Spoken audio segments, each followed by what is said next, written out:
Supervisors to order. Roll call, please. Mr. Veeder. Leyland. Here. Little. Trelka. Here. White. Here. Schwartz. Here. Join us in a moment of silence to reflect on today's actions.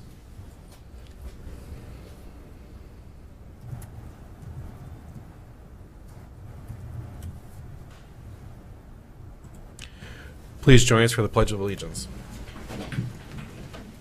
I pledge allegiance to the flag of the United States of America and to the republic for which it stands, one nation, under God, indivisible, with liberty and justice for all. Next, we have the agenda as received or as amended. The closed session that is listed today will be postponed. Any other questions on the agenda? Motion to approve. Second. Moved and seconded. All in favor, say aye. Aye. All opposed? The agenda is approved. Next, we have public comments.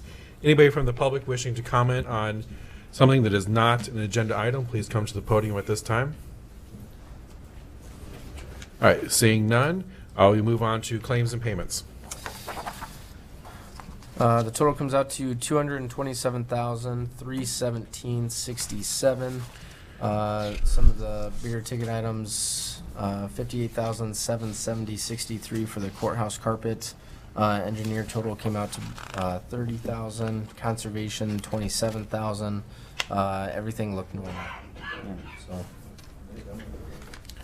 All right, any questions?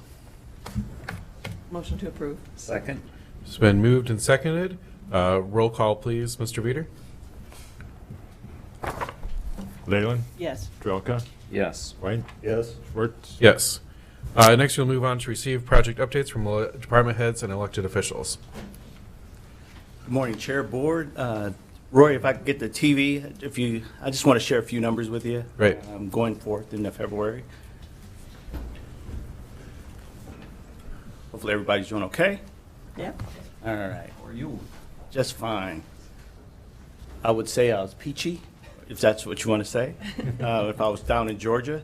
Just real quick, this is what I shared with our Blackhawk County Veterans Commission. And just a few numbers, and it shouldn't be no more than 5 minutes. Just those three pictures up there, those are the three inspirational generals and flag officers that over the 30 years that I served that had a special touch in my life and made my skin thick and prepared me for success. I don't think I've ever failed in anything. A couple things. Here's the Veterans Community Center, the before pictures when it was a wreck coming out of the child care. You can see here's what it's looking like now, just ready to be outfitted and have furniture put into it.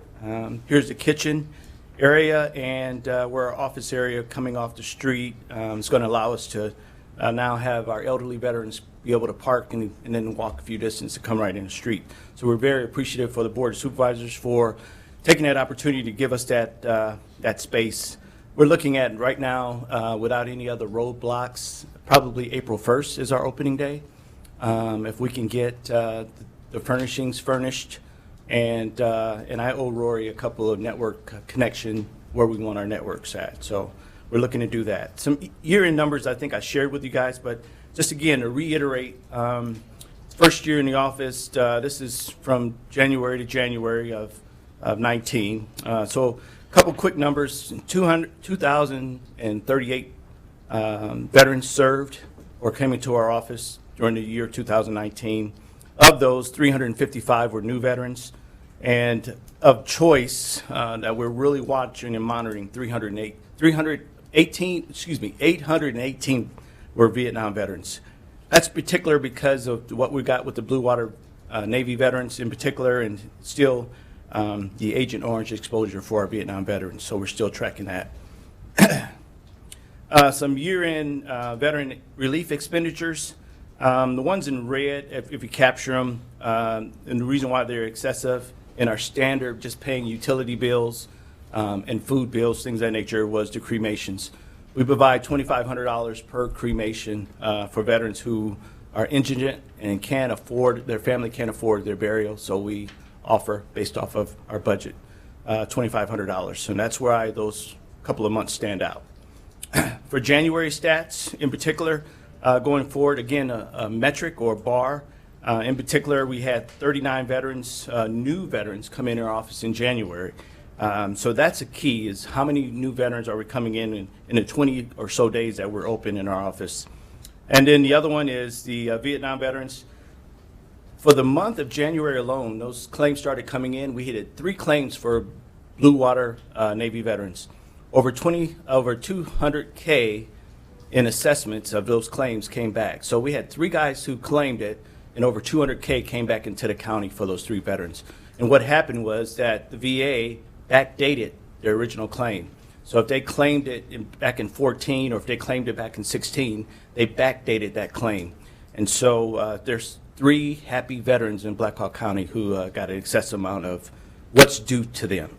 And then the last part is we had 14 other county veterans come into our office, Bremer, Buchanan, Grundy, Benton. So we are seeing other counties come in and visit our office. So our namesake for our office is still holding pretty steady.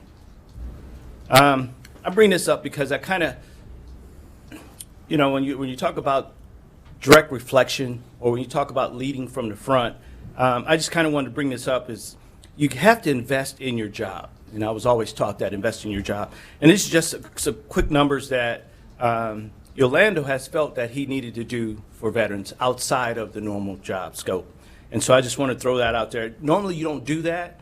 You don't showboat. But to get ahead of something that's coming down the line, as you guys are aware, I just want to show you that outside of the job, we still care and we still change veterans' lives. And as a result of that, Mercy One, they selected Yolando for their Hero of the Year for the military, and then East High selected Yolando for the Hall of Fame based on volunteer stuff. But it's a group effort, all right? So your stuff that you do unknown actually gets known when you do it in the best intent. Some outreach events that are coming up and some that have already proceeded. The 3 in blue are the service posts.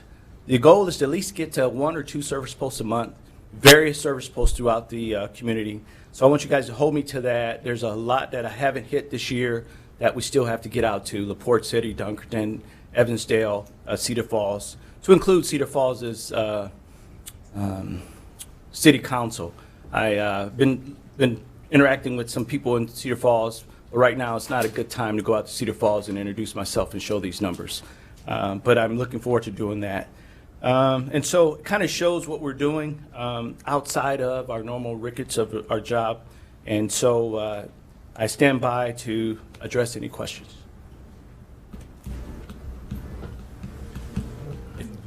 Thank you so much. Thank you. Thank you. All right. Yolanda, you had a photo of a young Marine up there. I did. Who was that? He was 16 when he died in Vietnam, wasn't he? Yes, he was. Yeah. He enlisted with the desire to fight for this country. He was a patriot. I think he enlisted at 15. But he was big for his age and ended up getting shot and killed in Vietnam at 16. He's a legend. Kathy today, so. Thank you. Morning, Kathy. Good morning, Board. Kathy Nicholas, County Engineer. All roads are in pretty good condition. It looks like we dodged some of that snow that we were anticipating earlier in the week. I did want to let you know about 2 legislative priorities that are going on in the State House concerning the engineers and some of the roads throughout the state. There's a bill that has made it through the funnel that would require rumble strips at all paved roads that intersect a paved highway, a paved road that's intersecting a state highway. That would require rumble strips, the set of panels to have rumble strips on. If that does pass, which our association does think that is likely to pass, we are not, of course, not going to fight a safety bill like that. We would just have 1 or 2 intersections that would impact, and those would be seal-coated roads. Our association is working for clarification on the bill to see if that would include seal-coated roads or not include seal-coated roads. Another issue is our level area C roads. That, as you know, when a road becomes a level area C, that means a gate gets placed on that road at some point. This new legislation would require these level area C roads to be from a segment to segment start and end point. meaning a mile, they would be 1 mile segments. Or else they would have to revert back to either a level B or an A, or they would have to be vacated. This would impact a number of counties. We have one level of C road that would fall into this category, that it is not a complete segment. It's just a portion of a road up on Marquis Road, just west of, I think it's the West Fork River. We created this level C road probably 8 or 9 years ago and placed a gate. So if this legislation does pass, we would need to do something different with that road up in the northwest portion of the county. I'll keep you updated on how this goes through the legislature. That's not really a safety measure for the level C and putting the gate, is it? Or is that considered a safety? I don't really know the driving force behind this being placed forth with the legislature. No, it's not really a safety issue. For us, we had people, a portion of the roadway was being used as a garbage dump, but the portion still within the same mile is a home that they did not want to lose their access, of course. So we put the gate beyond the home. So, and that would be, from what I'm understanding, other counties would be in that particular circumstance, that there are specific reasons why a gate is placed at a certain portion of the road, but not the remainder of the mile. So I'll keep you up Yeah, posted. thank you. Thank you. All right, anybody else today? All right, we'll move on to the minutes approved from the February 18th, 2020 meeting. So moved. Second. Moved and seconded. Any discussion? All's in favor, say aye. Aye. All's opposed. Minutes are approved. There will be 2 hearings in the meeting today. We've got a bid opening on the proposed resurfacing of Spring Creek and Indian Creek Road, as well as a hearing/bid opening on the proposed resurfacing of Pioneer Drive and Union Circle. We will get to those shortly. Next is the consent agenda. So moved. All right, consent agenda has been moved and seconded. Is there anything in there anybody wishes to discuss? All right, roll call, please, Mr. Veeder. Trelka, Yes. White, Yes. Leyland, Yes. Schwartz. Yes. Next, we move on to contracts and agreements. First is a resolution that the cooperative agreement between Blackhawk County and Grundy County for the proposed improvements to Grundy County Road D69 between Zanetta Road D35 northerly to Iowa Highway 20 be approved and direct chair to sign as recommended by Catherine Nichols, County Engineer. So moved. Second. Moved and seconded. Kathy? Yeah, this is the major agreement with Grundy County that says that they will pay for 50% of the design, the contract administration, all of the costs associated with the upgrading, the reconstruction of Grundy Road. So we're continuing to move forward to that eventual letting late this year. So they have already signed, their board has already signed this agreement. I would ask that you do the same. Great. All right, it's been moved and seconded. Do we have any discussion or questions? Roll call, please, Mr. Veeder. White, Yes. Leyland, Yes. Trelka, Yes. Schwartz. Yes. Next is a resolution of the Title VI agreement between Blackhawk County and the Iowa Department of Transportation, naming Debbie Bunger, County Human Resources Director, as the designated Title VI coordinator, be approved and direct the chair to sign as recommended by Catherine Nichols, County Engineer. So moved. Second. Moved and seconded. Do we have any questions for Kathy? I just want to say that this is part of us receiving federal funds from the U.S. Department of Transportation. Title VI, of course, refers to the Civil Rights Act of 1964 that says we will not discriminate against individuals on the basis of their race, color, and national origin in the programs that we administer. And also, we will have a complaint process in place. And these next 2 items are an annual assurance that we certify to the DOT. Every year, we have to change the plan when a new chair comes into being, and then we have to designate that in the plan, and also in the assurances to the Iowa DOT. All right, it's been moved and seconded. Do we have any other questions? All right, roll call, please, Mr. Veeder. Leyland, Yes. Trelka, Yes. White, Yes. Schwartz. Yes. Next is a resolution of the Title VI assurance between Blackhawk County and the Iowa Department of Transportation stating that Blackhawk County will comply with the following statutory regulatory authorities. Title VI of the Civil Rights Act of 1964, 49 CFR Part 2.1, and 28 CFR Part 2.1 in order to receive federal financial assistance from the United States Department of Transportation, be approved and direct chair to sign as recommended by Catherine Nichols, County Engineer. So moved. Second. Moved and seconded. Any discussion? Roll call, please, Mr. Veeder. Leyland, Yes. Trelka, Yes. White, Yes. Schwartz. Yes.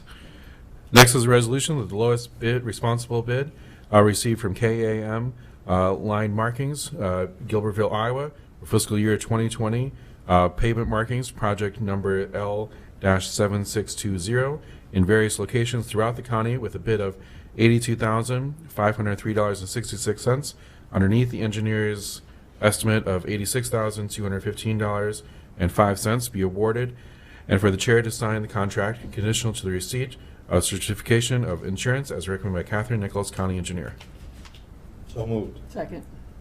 All right, moved and second. Do we have any questions? All right, roll call, please, Mr. Veeder.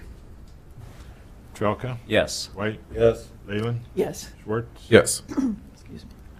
The next is a resolution that the lowest responsible bid received from Klusner Construction of Farley, Iowa, for fiscal year 2021 for crack sealing project number L-7721 in various locations throughout the county with a bid of $41,336.05 underneath the engineer's estimate of $47,373.90 be awarded, and for the chair to sign the contract conditional to the receipt of a certificate of insurance as recommended by Catherine Nichols, County Engineer. So moved. Second. Moved and second. Any discussion or questions? Kathy, what do they do? Designated certain areas in the county to? Yes, so Crack in, sealing? in the fall, one of our staff members goes out and checks the roads. We're specifically targeting roads that have recently been resurfaced in the last 1 to 5 years, for example, or those roads that have some cracking maybe in year 7 or 8. Then we put together a map with all the cracks on it. We send it out to these vendors. We did receive 4 bids, and Klusner was our low bid. Klusner has received the bid in the last several years with us. They do a nice job, and they are under budget. We budgeted $50,000 for FY '21. Thank you. Right.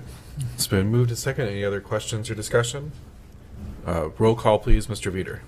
White, Yes. Leyland, Yes. Trelka, Yes. Schwartz. Yes. Next, in other business, this is a motion to direct the county auditor to advertise for a public hearing / bid opening to be held at 9:05 a.m.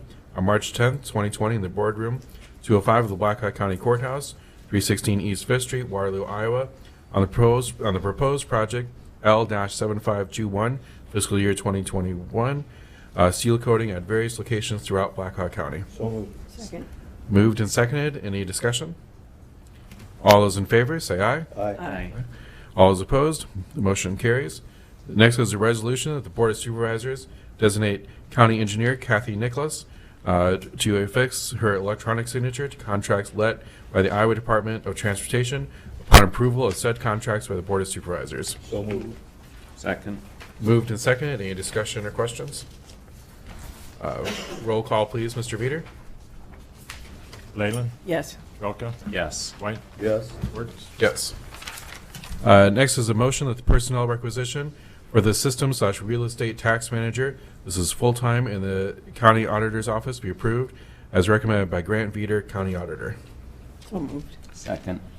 Moved and seconded. Any discussion or questions? Any Oh. comments? Any comments, Grant? I've spoken to all of you about this. Helen Steffen is resigning June 30th.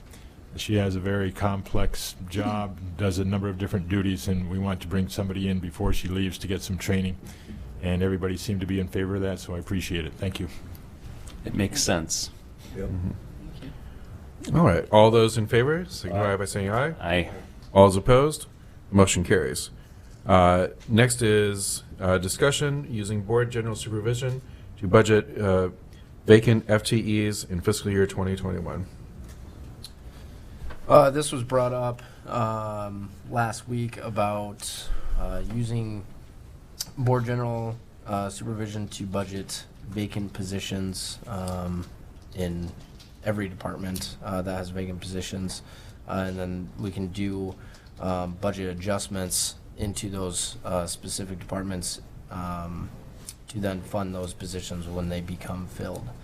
So right now, I just kind of a discussion moving forward. I know that there's kind of been some discussion amongst everyone. So I'll kind of leave it up to you guys on what you guys want to do, but this way it kind of alleviates you know, some budgeting issues that might happen. So I don't know if you have any questions. No.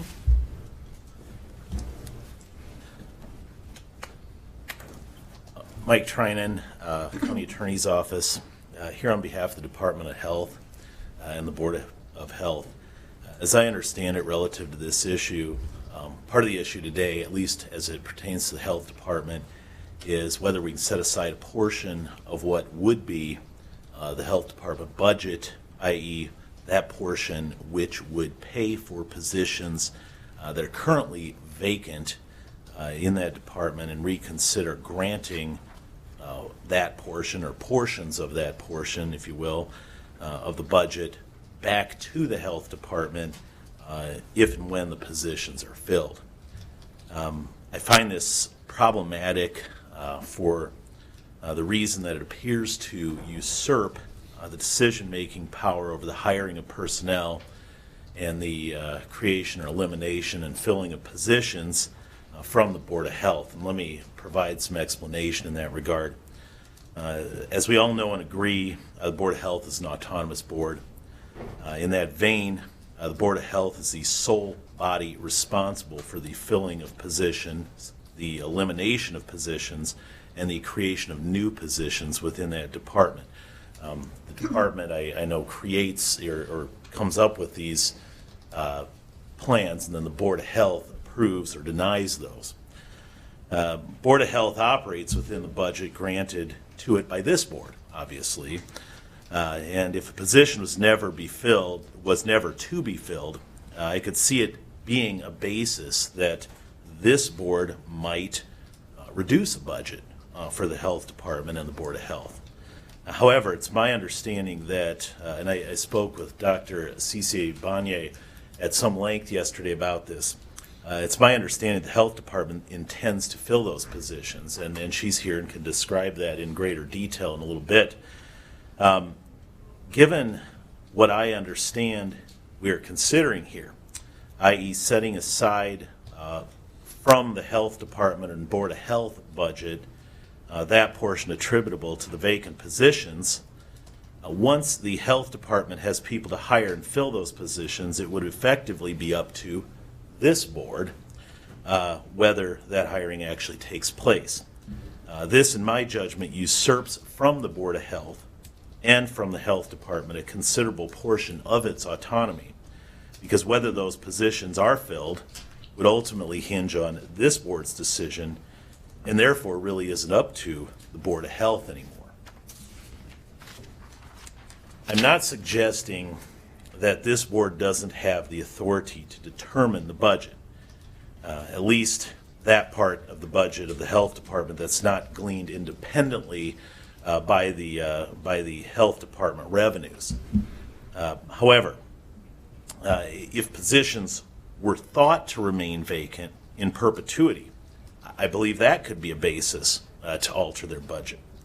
But the Health Department intends to fill these positions, and because of this, it is my judgment that hinging the subsequent filling of Health Department positions on subsequent approval by this board, I believe that that crosses a line into the territory of the Board of Health, and that such, if it were taken before court, for example, would probably be found impermissible. I also want to comment briefly on the practicality of this position. Again, I've taken some time to visit with Dr. C.C. Banye about the positions this discussion concerns. And I've been present at all of the Health Department meetings over the past year. It is my understanding that these are revenue-generating positions. This enhances that portion of the health department budget that is self-sufficient, so to speak. I'm not here to tell you that I've got the numbers that say whether it comes above or below the line.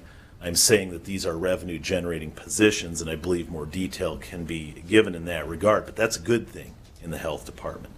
And this is an important point, as fiscal responsibility has been an increasing focus of our health department. In fact, in each of the last 2 fiscal years, more than $500,000 has been returned to the county by our health department. At least that's my understanding based on the numbers I was given. At a time the health department, the Board of Health, are on the cusp of becoming a nationally accredited public health department for the first time, I think as a general rule, we need to be wary of creating doubt about its ability to fill vacant positions when it is already the intent to fill them. And I think, and again, Dr. Cisse Banye can elaborate on this further, but I think some of these positions were just very recently approved, in fact, so they haven't really had a chance to fill them yet. So that I'd take questions on the legal aspect. Otherwise, I know that Dr. Cisse Banye is here to give further comment on this. We've got fiscal responsibility to look at this. I'm the one that brought it up to the finance director, seeing these open positions and seeing what's been going on constantly out in the Board of Health and in other departments. I think that's my fiscal responsibility to keep an eye on that. So I figured that would be the easiest way. End of story. You get the rest of the story, and then you can come back and talk to me. You don't even have the whole story. Well, I appreciate that. I'm just saying, What you hear. you're right. I am advocating on behalf of my department, Mr. White. But the fact of the matter, as I understand it, is that there is an intent to fill these positions. I don't know if these positions have gone unfilled for years at a time, except that I can say for certain that at least a couple of these positions haven't gone unfilled for a lengthy period of time because they were just created. And so I understand I don't have the absolute. And they were dropped on us 4 days before we were doing their budget. They were dropped on us on a Friday, and we decided, or looked at it on a Tuesday. I don't think that that's accurate. I think we spent 6 weeks going over and developing this budget, and that was the time to discuss those issues if we had problems with what they were proposing. Well, and certainly nobody's here to complain about being fiscally responsible, but rather just to say if decision making. But that wasn't my thoughts on that wasn't to stop them from hiring people. It was stopping them from leaving them positions open and spending that money other ways. Just as a means to get the money Right. for other reasons. Right. Well, I will leave the filling of those positions and comment on that. Right, when she has someone to fill the position, she comes in and tells her she's filling it, the money would be released. But that would require some subsequent approval at that point, and that's precisely the concern I'm expressing. Not really, she'd come to James and let him know that she had someone to fill the position. Well, we'd probably have a problem with that, though. For James, wouldn't be authorized to release that without acknowledging the board. So we would have to probably approve that. I would actually have approval to just shift those funds. When allocating, when setting up the board general supervision line item, you would have it in the same function, and it would just be able to be a budget adjustment rather than an amendment. So it would still be budgeted within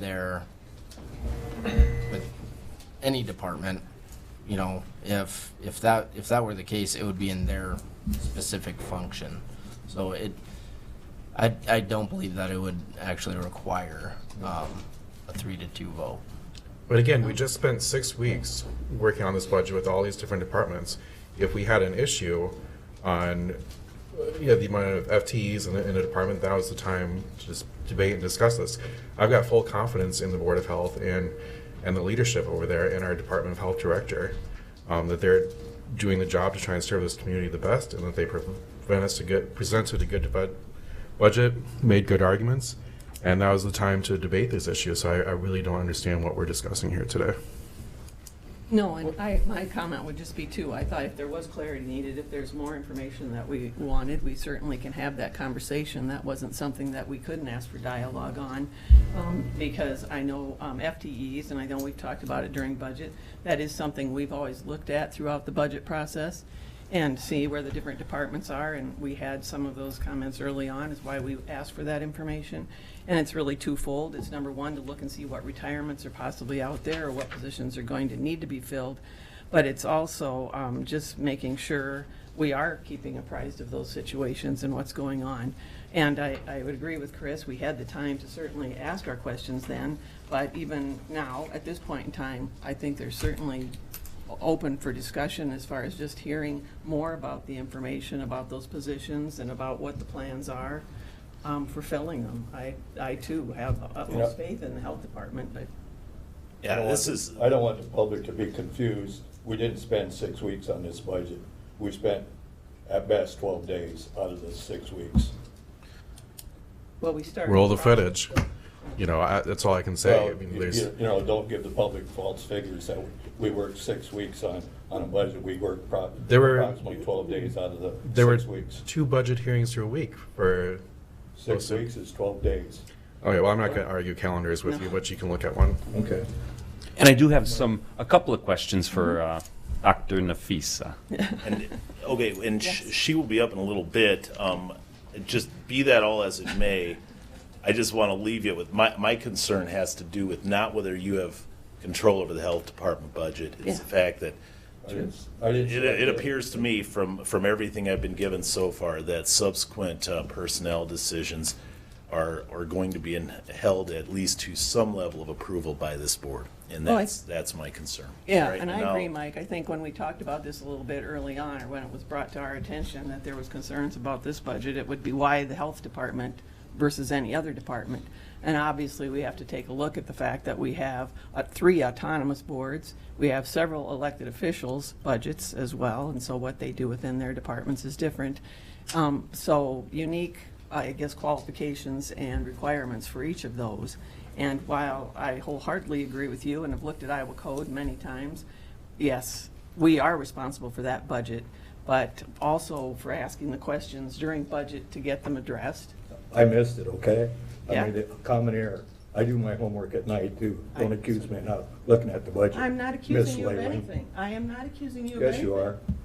Well, I'm sorry you feel that way, but Well- I am not. Well, And it's unfortunate. I work on it nights too, but I don't have to. That's my choice. yeah. Assuming there's no further questions for me, I'm going to yield to Dr. Cisse Ibanez for further comment discussion. Thank you. Thank you.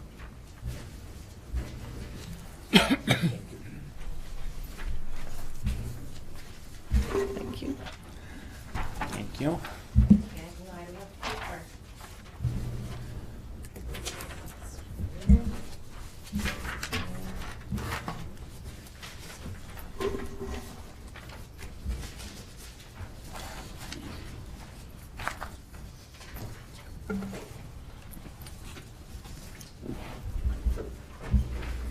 Dr. Cisse Bonnier, Public Health Director for Blackhawk County. I'm excited to be here, as always. Good morning. Morning. To be honest, I'm quite surprised at this conversation for several reasons. I started my appointment August 29th, 2016. And the Board of Health charged me with restructuring the health department so that we provide essential services to public health, re-examine our model to see where we have duplication of services, and thirdly, become a nationally public health accredited department. I would hate to toot my own horn, but I just recently received the Iowa Public Health Hero Award just because of that, in reference to how we restructure and how we engage the community to serve the public. So this charge has been very personal to me, of just my passion towards public health. The first table that you see is our budget from fiscal year 2016 to present with the current number of bodies and FTEs. You will see that when I was hired, we had a total of 112 people in the department, 90.3 FTEs. And my question to you all as Board of Supervisors at that time was, at that moment were questions about FTE being asked of the health department, because that would have been the ideal time to do that, right? Because it's one of those things where people were saying, we were the largest health department, and I didn't understand why at the local level. You will see in fiscal year 2017, we reduced the total number of people to 105, and our total number of FTEs was 85.53. From fiscal year 2016 to 2017, in 2016, we gave back $233,145 out of our budget. However, in fiscal year 2017, we gave back $440,701. Fiscal year 2018, another reduction of 96 people and total FTE 74.21. Fiscal year 2019, total number of people 92, and total FTEs 7158. We gave back in fiscal year 2018, fiscal year 2019, in 2018, $563,670,000. Fiscal year 19, $515, $496,000. Fiscal year 20, we are down to 56 people.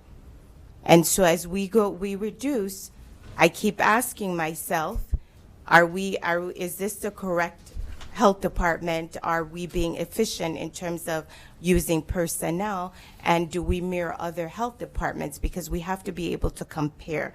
And so that has been drastically reduced. And I did indicate to the board is that as we restructure and we have vacancies, to also know that we will have vacancies.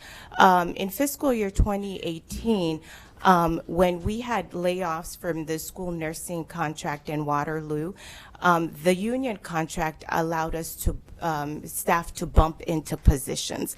One program area, we had 100% turnover, where staff bumped into positions and then resigned 2 weeks later. And so this was a grant-funded program.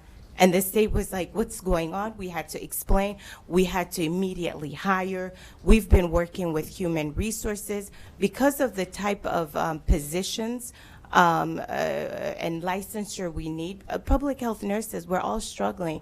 Even the healthcare system is. So to hire. But honestly, we're also intentional about who we're recruiting in terms of our workplace culture values. So we send out supplemental questionnaires to get their feedback on in particular workplace culture, to see if this is an ideal department for them to work, and vice versa. So our recruitment process is very intentional for several reasons why. We have to ensure that it's also personnel that is comfortable with working with different groups of people. And so just engaging the level of interview we're conducting, those are critical. The second table that I gave you is also our recruitment status. You will see the first two positions. This happened just last month. We had a contract with an organization, the dental hygienists. We were giving them funds, and so they were the ones doing the hiring. And we realized that's a revenue generating position. Why would we subcontract this position out? So the Board of Health approved for us to internalize. These are the different status positions, where the positions are. So the total number of 13 vacancies, that's including fiscal year 20. So it's not 13 vacancies going into fiscal year 21.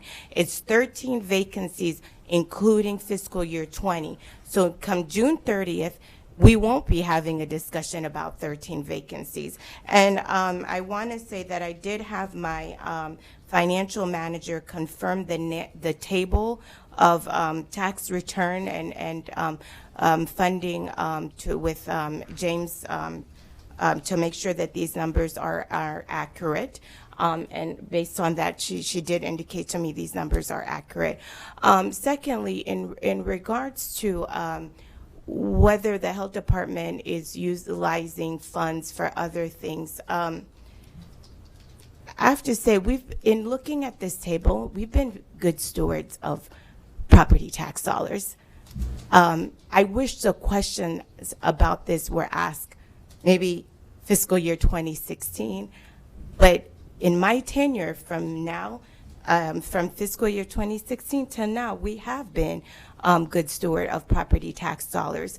The second thing is that we are always intentional about seeking grant funds. And so some of the things that we are able to do that perhaps is not seen as in different departments is the kind of funding we get from the state, we get from foundations. We're always writing grants. So it's different. It's going to feel different. But in terms of using property tax dollars, that's not what we do. So. Well, that answered my questions about filling the positions, and I always try to anticipate what are the taxpayers going to be asking of me as their representative, and I just happen to be one of those taxpayers. We all are. Yes. So that assists me there. In regard to the funding that's returned to the county, and I've experienced this as a department head in the past, Yeah. I'll get asked, well, if we're returning that much Yes. to the fund, Yeah. are we taxing too much? Yeah. And I did know that was going to be a question. We actually, one of the things is that our funding sometimes comes later from the state.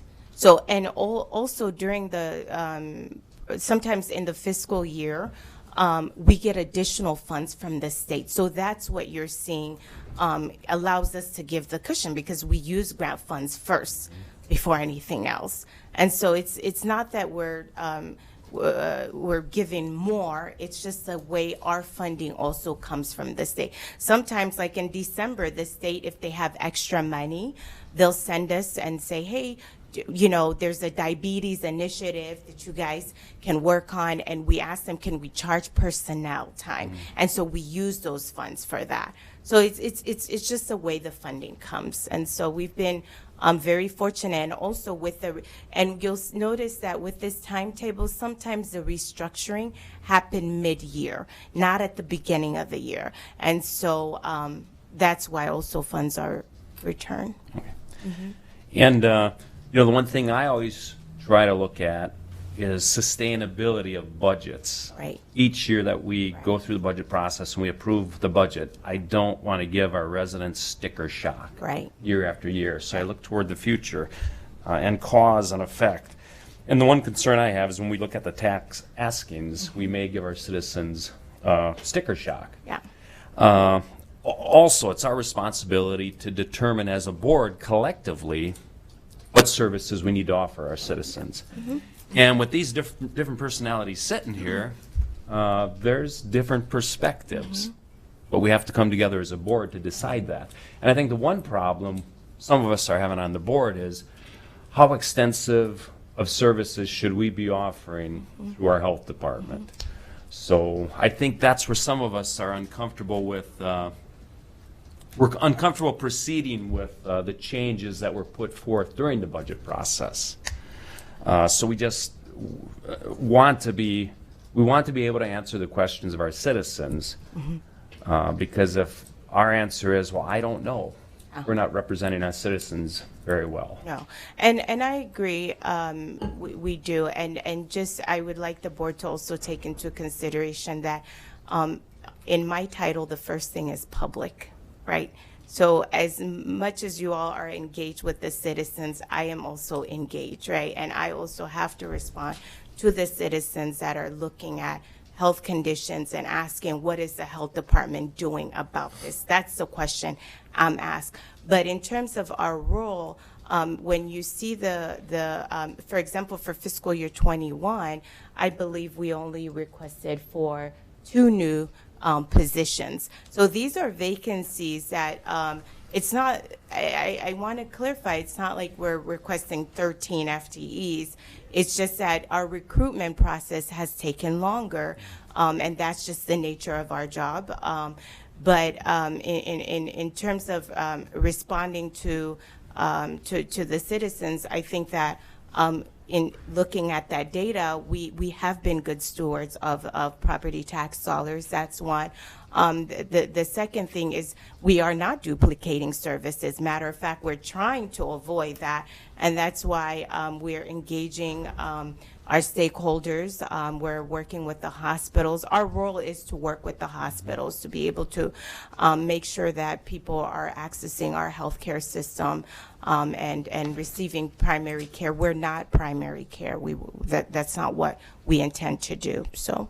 I think the one thing some of us would like answered as well is what's your partnership with organizations like People's Clinic so that we can ensure. We have a very good relationship with People's Clinic. People's Clinic has been actually part of our partnership. I don't know if any of you all attended February 18th. We had the community health assessment, and People's Clinic, the Chief Executive Officer Chris Camp was there. We are partnering because at the end we're trying to serve very vulnerable populations, and I think that for us it's to outside not only People's Clinic but Mercy One, Unity Point, coming together under one umbrella and saying, what is the system that we have to have for Black Hawk County to serve our population correctly? Because of also my background, and I can share this personally, I'm fluent in 5 different languages. The Congolese and Liberian communities do tend to come to the health department first and ask because of just seeing that their public health director is actually one of them. And so, and I'm able to work with these organizations to look at culturally competent models that will work for these populations. We've engaged in BARC that works with the Burmese. And so we're all coming together. This is an exciting time for the community. And so I get a little sensitive when there's rhetoric that we're not working together, because we've actually done a 160, just trying to come together and to do what we need to do to serve the community. Yeah. I did attend that meeting from the stakeholders in Visa, and I will say, it was a great partnership of everyone in the community that was coming together to help and participate in moving forward. But I think there was nothing but good compliments from all of the hospitals as well as the clinic as partners, saying how good it was working and how well things were working together and what they wanted to see done. I think you've really made such a difference, and to your leadership, I want to say thank you. But I said you came in and did the restructuring, which was a difficult process. You took on the accreditation, which I think was at least a 2-year. Still going. And still ongoing. And then with just this last year, then it came up with the building that it was a possibility to have this health center on the first floor. So that was another assignment that you took on and brought back to us. I want to commend you for all that, but I just thought maybe what we have needed is more communication. Yeah. Just a little, all on both sides of us. Just when we have questions, asking you or seeing you more often. Your presentation was excellent, saying what public health is and what we need to be doing in our community. I think that change is important, but understanding that, because it is a different role for us in the community. So, and I will be here monthly. Okay. I'm impressed you can speak 5 languages, because I literally feel handicapped that I can only speak 1, and I struggle with English. Thank you. Right. Well, any more discussion on the FTEs and board general supervision? All right, we'll move on to the next agenda item. This is discussion, possible board action to discuss U.S. Historic Route 20 Association's request as recommended by Catherine Nicholas, County Engineer. So, good morning, Board. We placed this on the agenda at your request, and maybe I should just have Ms. Manning come and state their position before you hear from, the engineer's Okay. position. Great. Thank you, Kathy. Good morning. morning. I'm Kim Manning from the Cedar Falls Tourism and Visitors Bureau. And Tavis, you want to? Oh. Tavis Hall is here from Experience Waterloo. And we have a special guest with us today, Brian Farr. He's the Executive Director of the National U.S. Historic Route 20 Association. You want to explain a little bit about your project, Brian? Yes, good morning. Historic Route 20 is an organization to promote the small towns, communities, and locations across U.S. Route 20, U.S. Highway 20, across the country from Boston, Massachusetts to Newport, Oregon, the longest highway in the country. While I am based in Massachusetts, we recently, over the past few years, have expanded into Iowa with great success. And this happened out in the western part of the state, and where several cities and locations and counties like this idea of designating the original 1926 alignments of U.S. Highway 20 as an official state historic auto trail with the Iowa Department of Transportation. The Iowa Department of Transportation came to us saying you had to follow several things, and that the two main goals were to well, first was to support historical precedent, and that was already passed, and then to secure the resolutions of all 35 cities located on the proposed highway and all 13 counties on the proposed highway.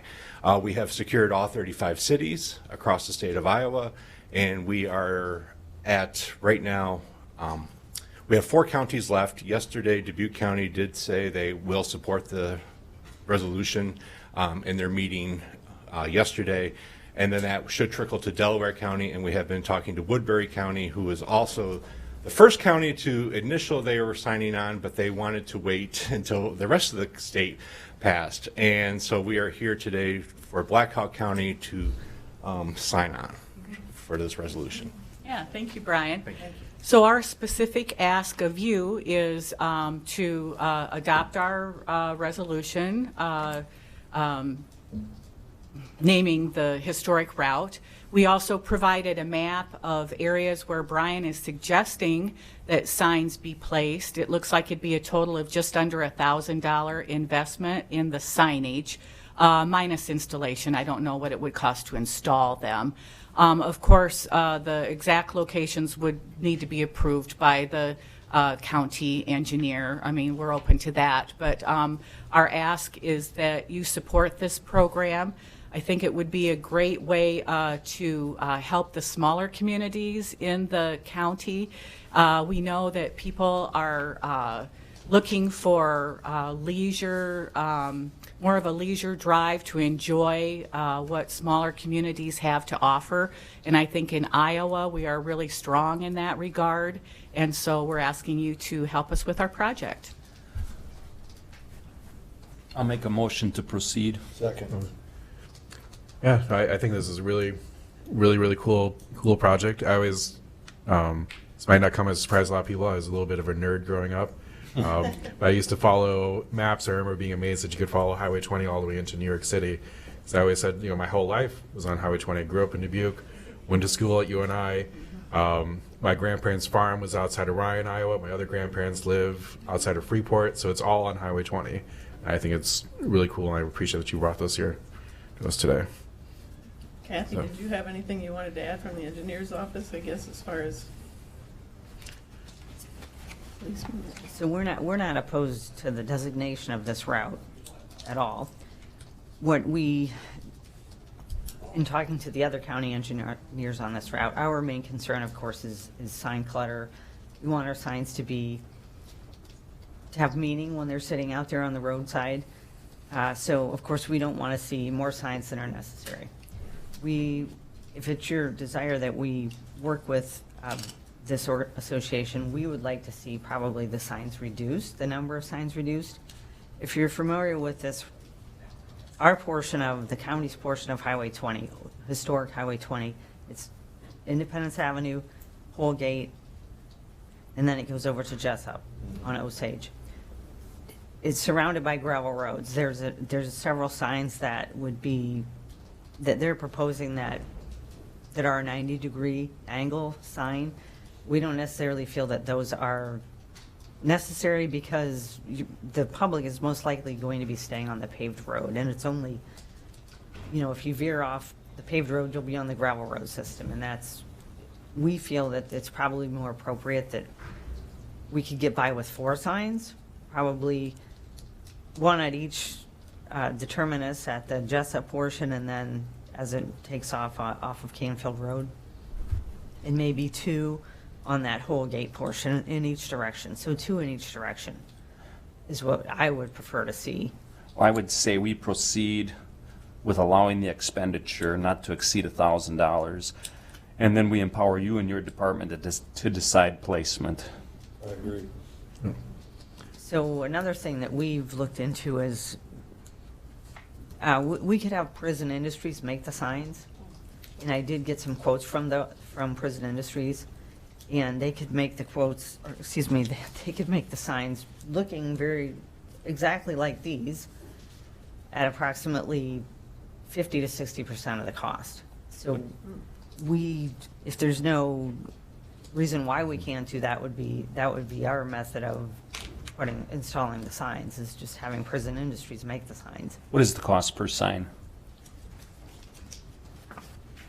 So go ahead, Kim.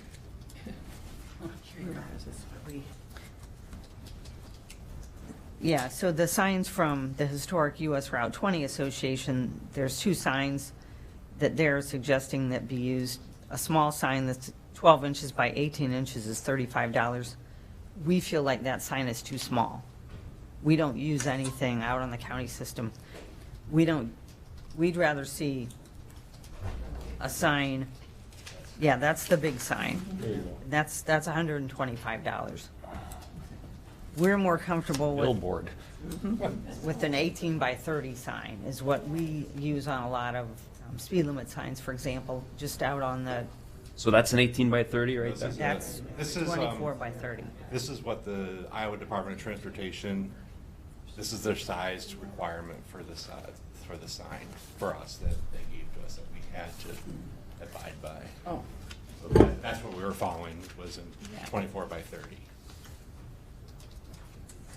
And the Iowa Prison Industries can make the 24 by 30 for $66.75 versus $125. is there So- any issue with having some Prison Industries, or anybody else, I guess, make the signs as far as you're concerned? No, I did contact them maybe 2 years ago. They gave me a lot higher quote. I wasn't sure if that was because we were just a private organization requiring. They gave that quote was a lot higher than what we were doing, and that cost too. The cost we put up is per sign. If somebody wanted to buy one individually, that's the cost to make them up. But if we had like a larger quantity, that number does go down. But that was the base cost for one sign. Would you by chance have them, I could see hanging one on my shed at a profit for you. Okay. Okay. Well, People do want them, right. yeah, hang one in this room. We have had other counties use these as what they call reassurance signs. So they place these out, but if there needs to be just another sign to put up, so we've had other counties do it other ways, but that's. In the gift shop. Yeah. Very cool. Well, it's been moved and seconded. We have any other further discussion? I'm Yes. just curious, excuse me. Your motion was for no more than $1,000. Does that cover installation, Kathy? Yeah, we would just have our staff put the signs up. It might take half an hour of our sign guys' time, or an hour to place all So the you're signs. comfortable with the $1,000? Yeah, that's more than adequate. That's what I thought, more than adequate. Yeah. All right, it's been moved and seconded. I'll just do this with a motion. All those in favor, say aye. Aye. Aye. All those opposed, motion carries. Thank you so much. Thank you. Next, we have, it is approximately 10:01 a.m. This is a hearing and bid opening on the proposed resurfacing of Spring Creek, Indian Creek Road. Motion to receive and place on file, proof of publication. Second. All those in favor, say aye. Aye. All those opposed, motion carries. Motion to close the hearing after all written comments are received. Second. Are there any written comments, Mr. Veeder? Thank you. And the winner is La La Land.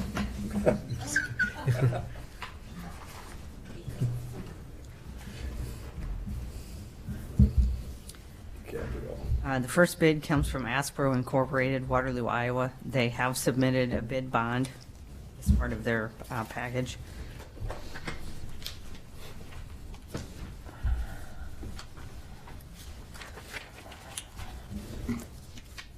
The bid is $934,956.11. 934,956.11.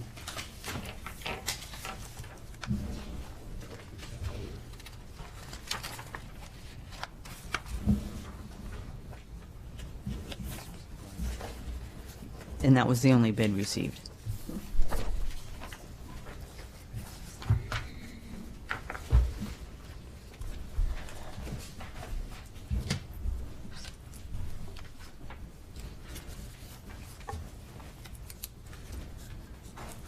All right, is the only bid received, correct? Okay.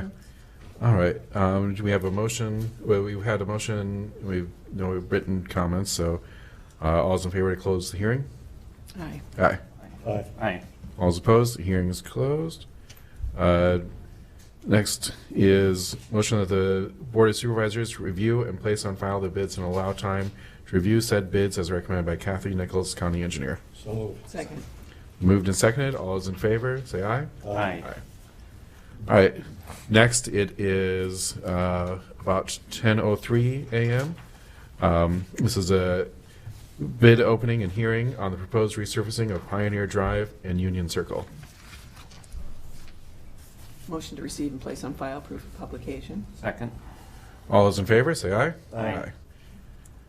Motion to close the hearing after oral and written comments are received. Second. Are there any written comments, Mr. Veeder? No, sir. Thank you. All right, any comments? All right, all those in favor, say aye. Aye. All those opposed, motion carries. Next, the bids received and open and read. The first bid is from Aspro Incorporated, Waterloo, Iowa. They have submitted a bid bond. $123,975.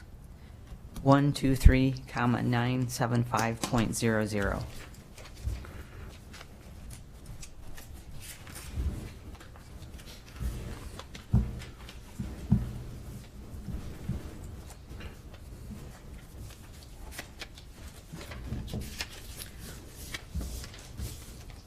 The second bid is Heartland Asphalt Incorporated, Mason City, Iowa. They have submitted the bid bond as well.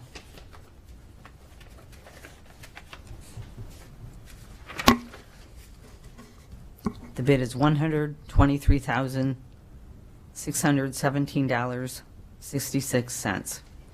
123,617.66.